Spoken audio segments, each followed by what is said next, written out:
નમસ્કાર મિત્રો, ફરીથી તમારું સ્વાગત છે અમારી ચેનલ હેલ્પિંગ ગુજરાતીમાં। તો આજના આ વિડીયોની અંદર આપણે મોડ્યુલ 8 માપણી કરવાની કરા એટલે કે ક્ષેત્રફળ અને ઘનફળ વિશે જોઈશું। તો ભાગ નંબર 1 ચાલો શરૂ કરીએ।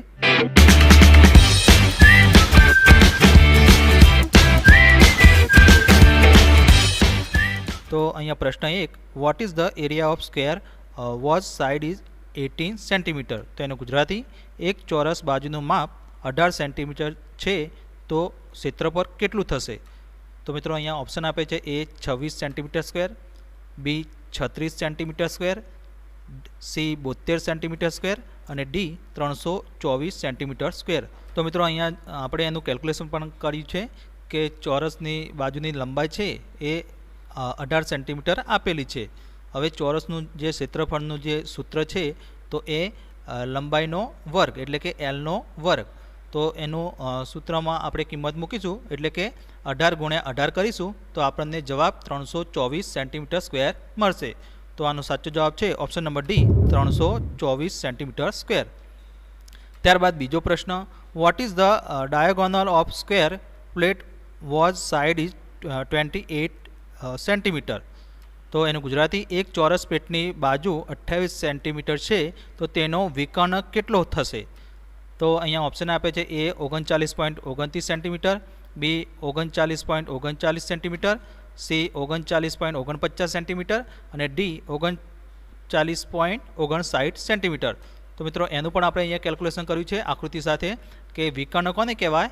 તો કે આ જે ચોરસ છે તો એને આ રીતે આપણે લાઈન દોરીએ, એ અને સી જે લાઈન છે તો એને વિકર્ણ કહેવાય છે અને અંગ્રેજીમાં ડાયાગોનલ કહેવાય છે। તો આપણે આ વિકર્ણ શોધવાનો છે। હવે ચોરસની બધી બાજુનું માપ કેટલું હોય, સરખું હોય, એટલે કે એ બી 28 છે તો બીસી પણ 28 હોય, બરાબર। હવે આ બંને બાજુ આપણને આપી દીધેલી છે, હવે વિકર્ણ શોધવાનો છે। તો વિકર્ણ શોધવા માટે આપણે પાયથાગોરસનો નિયમનું જે સૂત્ર છે AC સ્ક્વેર બરાબર AB square plus BC square, તો એ અહીંયા આપણે લગાવીશું, બરાબર। તો અહીંયા AC સ્ક્વેર આપણે શોધવાના છે એટલે AB આપણને 28 આપે છે અને BC પણ 28 આપેલા છે। હવે 28નો સ્ક્વેર કરીશું એટલે વર્ગ કરીશું તો આપણને 784 મળશે। તો એ બંનેનો આપણે સરવાળો કરીશું તો AC સ્ક્વેર બરાબર 1568 મળશે। હવે AC શોધવા હોય તો વર્ગમૂળ 1568નું આપણે વર્ગમૂળ કરીશું તો આપણને 39.59 સેન્ટીમીટર જવાબ મળશે। તો આનો સાચો જવાબ છે ઓપ્શન નંબર ડી, 39.59 સેન્ટીમીટર। ત્યારબાદ ત્રીજો પ્રશ્ન, what is the side of square was area is 625 mm square. તો આનું ગુજરાતી, જો ચોરસનું ક્ષેત્રફળ 625 મિલીમીટર સ્ક્વેર હોય તો બાજુનું માપ કેટલું થશે। તો અહીંયા ઓપ્શન આપે છે એ 15 mm, બી 20 mm, સી 25 mm અને ડી 30 mm। તો મિત્રો એનું પણ આપણે અહીંયા કેલ્ક્યુલેશન કરેલું છે કે ચોરસનું જે ક્ષેત્રફળ છે એ 625 મિલીમીટર સ્ક્વેર એટલે કે વર્ગ આપણને આપી દીધેલા છે। હવે ચોરસની બાજુનું માપ આપણે શોધવાનું છે। તો ચોરસનું ક્ષેત્રફળનું જે સૂત્ર છે તો એ આપણે અહીંયા એલ સ્ક્વેર અહીંયા મૂકીશું અને ચોરસનું ક્ષેત્રફળ આપેલું છે 625, એ કિંમત અહીંયા મૂકીશું અને હવે આપણે એલ બરાબર વર્ગમૂળમાં 625 આ રીતે લખી શકીએ છીએ। હવે એનું ભાગાકારની રીતની મદદથી અહીંયા જમણી બાજુ જે બતાવેલું છે તો 625નું ભાગાકારની રીતની મદદથી આપણે વર્ગમૂળ શોધ્યું છે તો એનો જવાબ અહીંયા 25 આવે છે। તો આપણું એલ બરાબર કેટલી થશે, 25 mm। તો આનો સાચો જવાબ છે ઓપ્શન નંબર સી, 25 mm। ત્યારબાદ ચોથો પ્રશ્ન, what is the perimeter of rectangle was length and breadth are 20 centimetre and 18 centimetre. તો એનું ગુજરાતી, જો એક લંબચોરસની લંબાઈ 20 સેન્ટીમીટર અને પહોળાઈ 18 સેન્ટીમીટર હોય તો પરિમિતિ કેટલી થશે। તો મિત્રો અહીંયા ઓપ્શન આપે છે એ 56 સેન્ટીમીટર, બી 66 સેન્ટીમીટર, સી 76 સેન્ટીમીટર અને ડી 86 સેન્ટીમીટર। તો એનું પણ આપણે અહીંયા કેલ્ક્યુલેશન કરેલું છે, આકૃતિ સાથે અહીંયા બતાવેલું છે કે લંબચોરસ એટલે કે એલ એના 20 સેન્ટીમીટર આપ્યા છે લંબાઈ અને જે બ્રેથ એટલે કે પહોળાઈ એ 18 સેન્ટીમીટર આપેલી છે। હવે લંબચોરસની પરિમિતિનું જે સૂત્ર છે મિત્રો એ બધી બાજુનો સરવાળો, બરાબર। આ જે લંબચોરસ હોય તો એની બધી બાજુનો આપણે સરવાળો કરીએ તો આપણને એની પરિમિતિ મળે અને આ રીતે પણ તમે કરી શકો છો કે 2 × બ્રેકેટમાં એલ પ્લસ બી બ્રેકેટ પૂરો એટલે કે કૌંસ પૂરો તો આ સૂત્રની અંદર તમે આ કિંમત મૂકશો એલ અને બીની, તો 2 ગુણ્યા કૌંસમાં 20 પ્લસ 18 કૌંસ પૂરો, બરાબર. હવે 20 અને 18નો તમે સરવાળો કરશો એટલે 38 મળશે. હવે 38 ગુણ્યા 2 કરશો એટલે તમને અહીંયા 76 મળશે. તો આનો સાચો જવાબ છે ઓપ્શન નંબર સી, 76 સેન્ટીમીટર. ત્યારબાદ પાંચમો પ્રશ્ન, what is the area of rectangle was length and breadth are 10 centimetre and 8 centimetre respectively. એટલે કે એનું ગુજરાતી, એક લંબચોરસની લંબાઈ 10 સેન્ટીમીટર અને પહોળાઈ 8 સેન્ટીમીટર હોય તો તેનું ક્ષેત્રફળ કેટલું થશે? તો મિત્રો અહીંયા એ ઓપ્શન આપે છે, એ 75 સેન્ટીમીટર સ્ક્વેર, બી 80 centimetre square, C 85 centimetre square અને ડી 90 સેન્ટીમીટર સ્ક્વેર. તો મિત્રો એનું પણ આપણે અહીંયા કેલ્ક્યુલેશન કરેલું છે કે લંબચોરસનું ક્ષેત્રફળ બરાબર લંબાઈ ગુણ્યા પહોળાઈ, એટલે કે એલ ગુણ્યા બી. તો એલ અહીંયા લંબાઈ 10 આપી છે અને પહોળાઈ 8 આપી છે. આ બંનેનો ગુણાકાર કરશું તો આપણને જવાબ 80 સેન્ટીમીટર સ્ક્વેર મળશે. તો આનો સાચો જવાબ છે option number B, 80 centimetre square. ત્યારબાદ છઠ્ઠો પ્રશ્ન, what is the formula for area of parallelogram? તો એનું ગુજરાતી, પેરેલોગ્રામ માટે ક્ષેત્રફળનું સૂત્ર કયું છે? તો અહીંયા ઓપ્શન આપે છે, એ બરાબર બી ગુણ્યા એચ, એ બરાબર 1/2 ગુણ્યા બી ગુણ્યા એચ, ત્યારબાદ સી એ બરાબર બી ઇન્ટુ એચ બાય 2 અને ડી 1/2 ઇન્ટુ 1/બી ગુણ્યા એચ. તો આનો સાચો જવાબ છે ઓપ્શન નંબર એ બરાબર બી ગુણ્યા એચ. ત્યારબાદ સાતમો પ્રશ્ન, what is the area of right angle triangle having base 10 centimetre and height 5 centimetre? તો એનું ગુજરાતી, એક કાટકોણ ત્રિકોણનો પાયો 10 સેન્ટીમીટર અને ઊંચાઈ 5 સેન્ટીમીટર હોય તો ક્ષેત્રફળ કેટલું થશે? તો મિત્રો અહીંયા ઓપ્શન આપે છે, 20 square centimetre, 25 square centimetre, C 30 square centimetre અને ડી 35 સ્ક્વેર સેન્ટીમીટર. તો એનું પણ આપણે અહીંયા કેલ્ક્યુલેશન કર્યું છે. કાટકોણ ત્રિકોણ જે અહીંયા દોરીને બતાવ્યો છે, તો જે પાયો છે એટલે કે બી બરાબર, ત્રિકોણનો પાયો એ 10 આપેલો છે અને ઊંચાઈ એ 5 સેન્ટીમીટર આપેલી છે.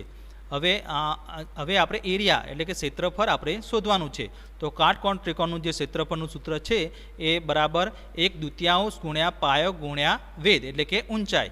તો હવે આ સૂત્રની અંદર આપણે પાયો એટલે કે બી અને વેધ એટલે કે ઊંચાઈ એચ આપણે મૂકીશું, બરાબર. એચ આપણને અહીંયા 5 આપેલા છે. હવે આ સૂત્રની અંદર જ્યારે આપણે કિંમત મૂકીશું તો ફાઇનલ આપણને 25 સેન્ટીમીટર સ્ક્વેર જવાબ મળશે. તો આનો સાચો જવાબ છે option number B, 25 square centimetre. ત્યારબાદ આઠમો પ્રશ્ન, what is the perimeter of scalene triangle having side of 40 mm, 20 mm and 28 mm? તો એનું ગુજરાતી, એક વિષમ બાજુ ત્રિકોણના માપ 40 mm, 20 mm અને 28 mm છે તો તેની પરિમિતિ કેટલી થશે? તો અહીંયા ઓપ્શન આપે છે, એ 68 mm, બી 78 mm, સી 88 mm અને ડી 98 mm. તો મિત્રો અહીંયા એનું આપણે આકૃતિ દોરી અને પણ સમજાવ્યું છે કે વિષમ બાજુ કોને કહેવાય? કે જે ત્રિકોણની બધી બાજુ અલગ અલગ હોય, બરાબર. તો એવા ત્રિકોણને વિષમ બાજુ ત્રિકોણ કહે છે. હવે ત્રિકોણની પરિમિતિ તો 3 બાજુનો આપણે સરવાળો કરીએ તો એ ત્રિકોણની પરિમિતિ કહેવાય. તો અહીંયા જે એ બરાબર 40 આપેલા છે, બી બરાબર 20 આપેલા છે અને સી બરાબર 28. તો એ ત્રણેયનો આપણે સરવાળો કરીશું તો આ રીતે આપણને ફાઇનલ 88 મીટર પરિમિતિ મળશે. તો આનો સાચો જવાબ છે ઓપ્શન નંબર સી, 88 mm. ત્યારબાદ નવમો પ્રશ્ન, what is the area of equivalent triangle off side 450 mm? તો એનું ગુજરાતી, 450 mm બાજુવાળા સમબાજુ ત્રિકોણનું ક્ષેત્રફળ કેટલું થશે? તો અહીંયા ઓપ્શન આપે છે. તો મિત્રો અહીંયા કેલ્ક્યુલેશન પણ કરેલું છે. અહીંયા આકૃતિ પણ બતાવેલી છે કે સમબાજુ ત્રિકોણ કોને કહેવાય? તો જે ત્રિકોણની બધી બાજુ 3 બાજુ સરખી હોય તો તેવા ત્રિકોણને સમબાજુ ત્રિકોણ કહે છે. અહીંયા આપણને ત્રિકોણની બાજુનું માપ 450 mm આપે છે તો એને આપણે સેન્ટીમીટરમાં કન્વર્ટ કરાય છે, બરાબર. 450 ભાગ્યા આપણે 10 કરીશું તો આપણને 45 સેન્ટીમીટર મળશે.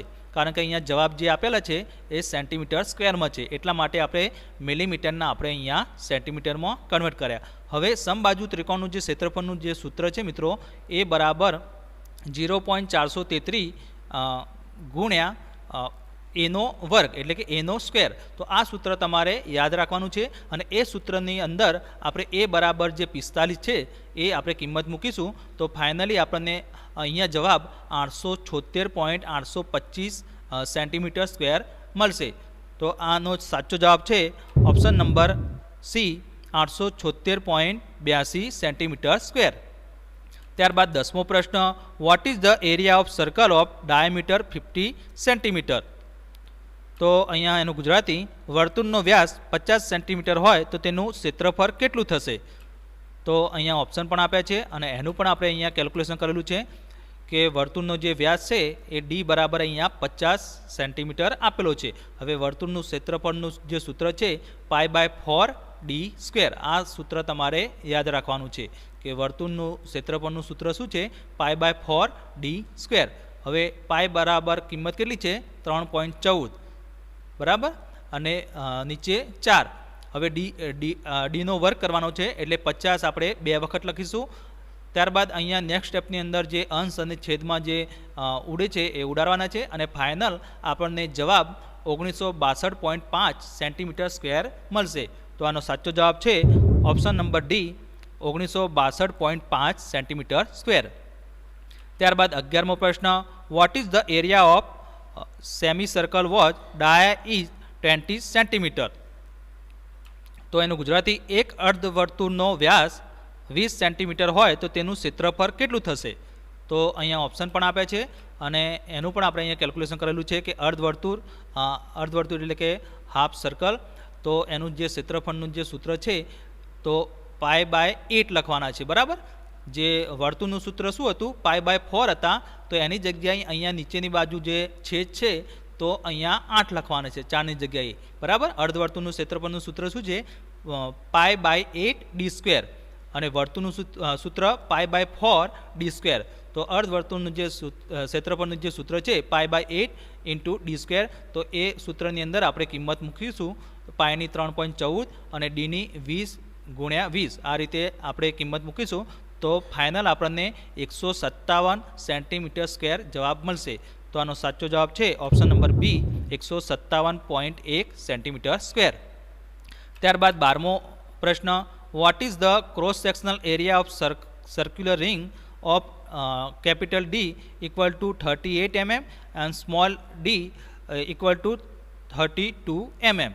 તો આનું ગુજરાતી, જો વર્તુળાકાર રિંગનો બહારનો વ્યાસ ડી બરાબર 38 mm અને અંદરનો વ્યાસ ડી બરાબર 32 mm હોય તો તેના આડછેદનું ક્ષેત્રફળ કેટલું થશે। તો મિત્રો અહીંયા ઓપ્શન આપે છે એ 320 mm સ્ક્વેર, બી 330 mm square, C 340 mm square અને ડી 350 mm સ્ક્વેર।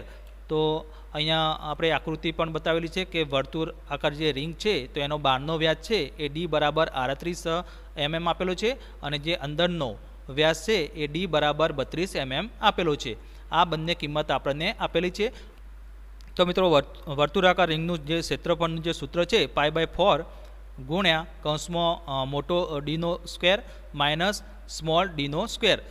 જે વર્તુળાકારનું જે સૂત્ર હતું π/4 ડી સ્ક્વેર, તો આમાં આપણે 2 વ્યાસ આવે છે, એક મોટો અને નાનો।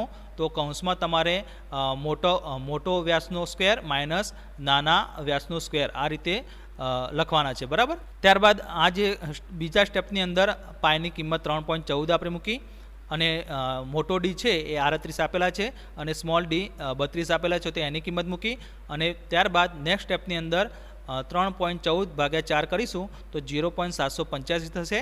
હવે આ જે -38, હવે મિત્રો આ જે કૌંસમાં 38નો સ્ક્વેર માઇનસ 32નો સ્ક્વેર છે તો એને બીજી રીતે આપણે આ રીતે પણ લખી શકીએ। અહીંયા આ સૂત્રમાં પણ મેં બતાવેલું છે કે એ સ્ક્વેર માઇનસ બી સ્ક્વેર હોય તો એને બરાબર કૌંસમાં એ માઇનસ બી અને કૌંસમાં એ પ્લસ બી આ રીતે આપણે લખી શકીએ છીએ। તો એ સૂત્રના અનુસંધાને આપણે અહીંયા કૌંસમાં 38 - 32 ત્યારબાદ બીજા કૌંસની અંદર 38 + 32 આ રીતે આપણે લખી શકીએ છીએ, બરાબર. હવે આનું જ્યારે સાદું રૂપ આપીશું તો 38માંથી 32 જશે એટલે 6 અને 38 + 32 સરવાળો કરીશું તો 70 આપણને મળશે. હવે આ જે કિંમત મળી એનો ગુણાકાર કરીશું તો ફાઇનલ આપણને 329.7 સેન્ટીમીટર સ્ક્વેર જવાબ મળશે. તો આનો સાચો જવાબ છે option number B 330 millimetre square. ત્યારબાદ 13મો પ્રશ્ન, what is the area of sector of circle of radius 5 centimetre and its angle is 96 degree. જો એક વર્તુળના સેક્ટરની ત્રિજ્યા 5 સેન્ટીમીટર અને ખૂણો 96 હોય તો સેક્ટરનું ક્ષેત્રફળ કેટલું થશે? તો મિત્રો અહીંયા ઓપ્શન આપ્યા છે અને એનું પણ અહીંયા આપણે કેલ્ક્યુલેશન કર્યું છે.